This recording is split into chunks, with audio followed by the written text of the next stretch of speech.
Good morning. So today I chose to read through Daniel chapter 3 and a couple other chapters. But something that came to my mind, and it's been kind of like repeating. And so a lot of times I know when God pulls something up and it keeps coming out over and over again, it's like, okay, it's time to like stop and listen to what is being said. And so I was like, okay, God. So last night I went with a group of people and we went and watched Imagine I Can Only Imagine 2. Really good movie, tearjerker. So if you're gonna go, take tissues.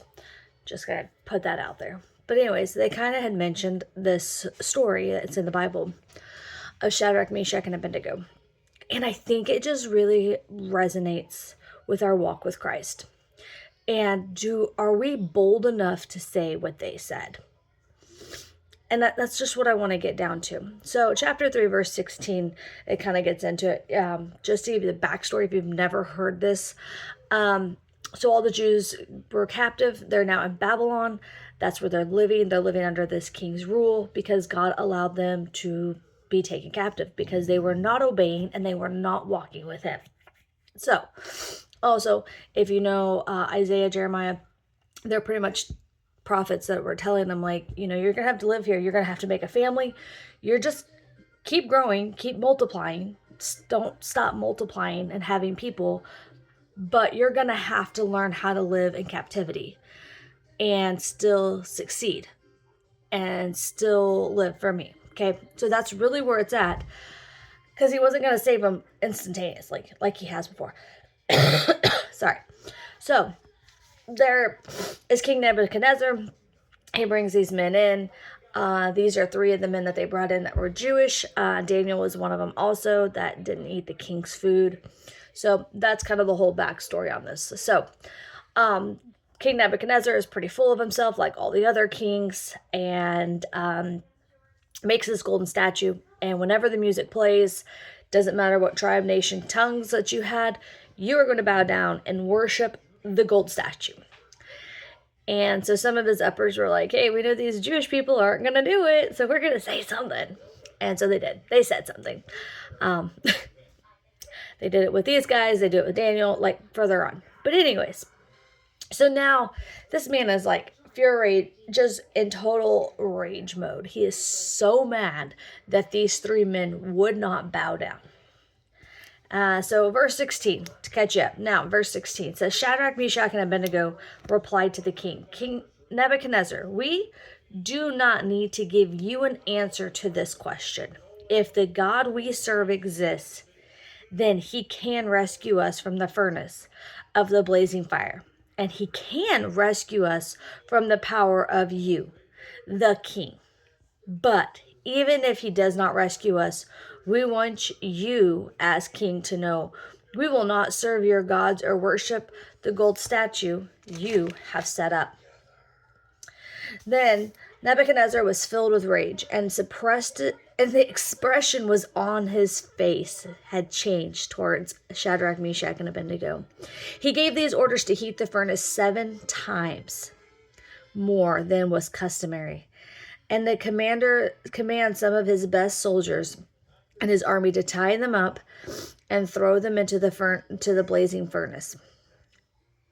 So these men and their trousers, robe, head covering, and other clothing were tied up and thrown into the furnace of blazing fire.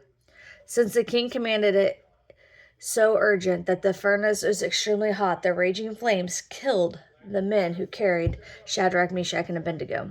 And these three men, Shadrach, Meshach, and Abednego, fell bound into the furnace, blazing fire. Now, before we get any further in this story, do we live our lives like this?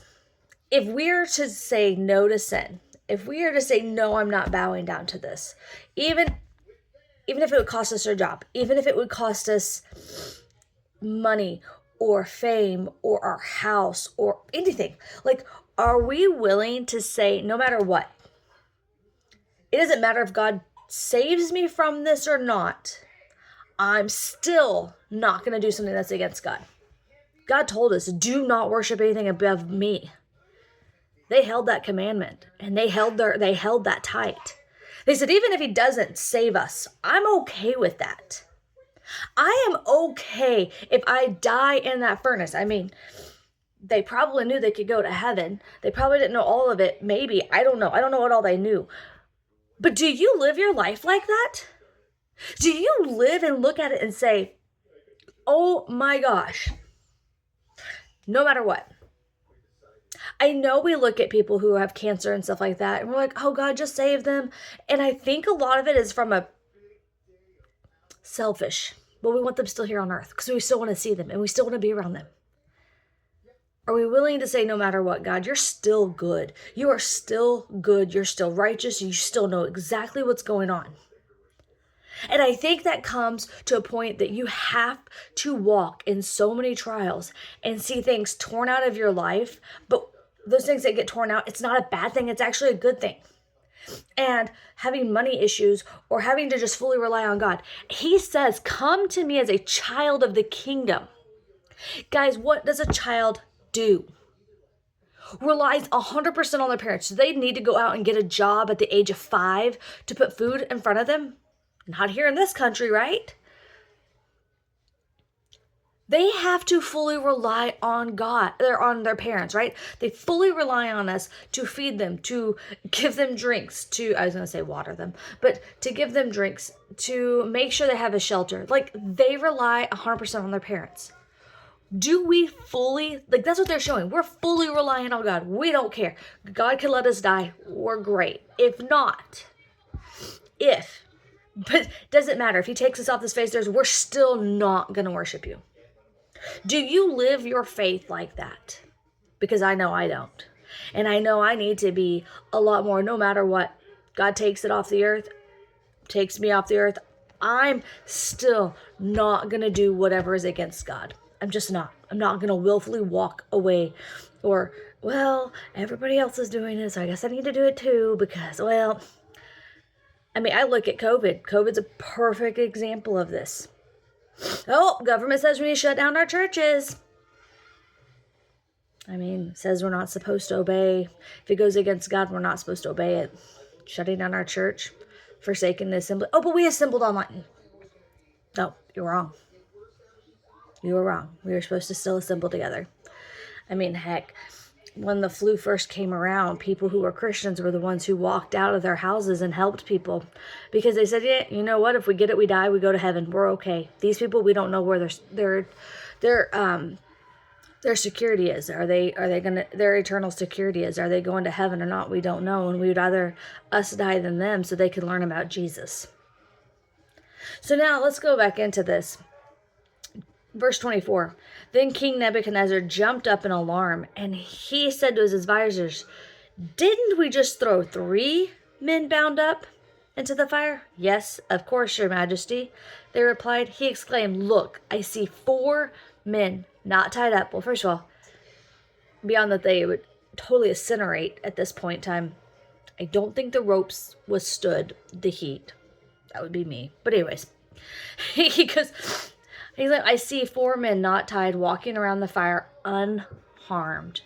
And the 4th looks like the Son of God. He then retrieves them out of the fire. They are not singed. They are not hurt. They don't even smell like smoke. And this man fell and worshiped God. What if we just stopped and lived our lives like that? How many people, just by our testimony of being like, I'm not doing that. It's unethical. It's against God. Sorry, I don't care if everybody else is doing it. I'm not going to. And I think that's something we need to get down to thinking, is that we love God so much more that we are willing to do whatever God tells us to do. That's it. That is it. Who cares what the consequence is going to be? I stand up for my faith, I do these things, and I'm going to get thrown into jail. Okay, cool. I'll get thrown into jail. But I'm not doing what is wrong in the sight of God. Do we hate sin so much that we are willing to take whatever the consequence is to walk away and doing what the world tells us to do, but yet we are going to obey God at all cost? I think that's something we need to stop and consider. Are we obeying God at all cost? At all costs, are we willing to obey? We lose our house, we lose our family, we sit in jail. Is it worth it? Sometimes I think we get very lax here. Well, no one's going to throw me in jail, but I really just not going to talk about it. I just really not going to do it. Are we willing to look at God's law and say, it's against him, I'm not going to do it, no matter the cost? What cost is it going to take? And when are you going to bow? I mean, these men knew a fiery furnace. Oh, they knew they were going to die. They knew that they were going to burn alive. They knew it. They knew the consequence and still boldly said, don't care, you kill me, that's fine. I'm going to heaven, but I'm still not going to obey your rules. So I want you to take some time today. Think about it. Pray about it. How do you get to faith like that? I know I'm getting close to that. I'm not sure I'm 100% there, but I am. I'm getting there. I'm getting to the point that I need to follow no matter what. What does God say? And am I willing to follow it? So think about it. Pray about it. Give me some comments below. Let's talk about this. What does it take? How much more faith do you need? What do you need to read? What do you need to be doing? Because I know reading this Bible, 100%, guys, 100%, it just keeps layering your faith. It keeps saying, hey, if God can do it here, I know he can do it in my life. If God can do it in here, he can do it in my life. And you walk through a trial and he shows up every time through a trial, every time. My husband was taken away from me. He showed up. He knew exactly what I needed. And I think sometimes that's what we have to look at is like, well, that happened for so-and-so, but what did you need? Because God knew who I needed. God knew what I needed because he knew I'd probably go totally insane. He had a husband waiting for me. He had somebody lined up that would help take care of me going through a lot of that. He knew it. He may know that you just need to be single for a while and to look at all the things that are going on. Maybe he knows these things. But if you're questioning it, go to him. Sit in prayer. Ask him, show me, what do I need? I mean, I hear people who are like, oh, I'm looking for a relationship and I really want, hands down, I'll tell you the best thing to do. Take 3 to 4 best qualities. Pray over it. Pray over it. And you know what you're looking for. You're not just blindly dating. If you know what you want, go for it. Anyways, that's a totally different story. Totally different video. So obey God above all things, above all consequences that we could have in our lives. We need to obey God. Have a great day.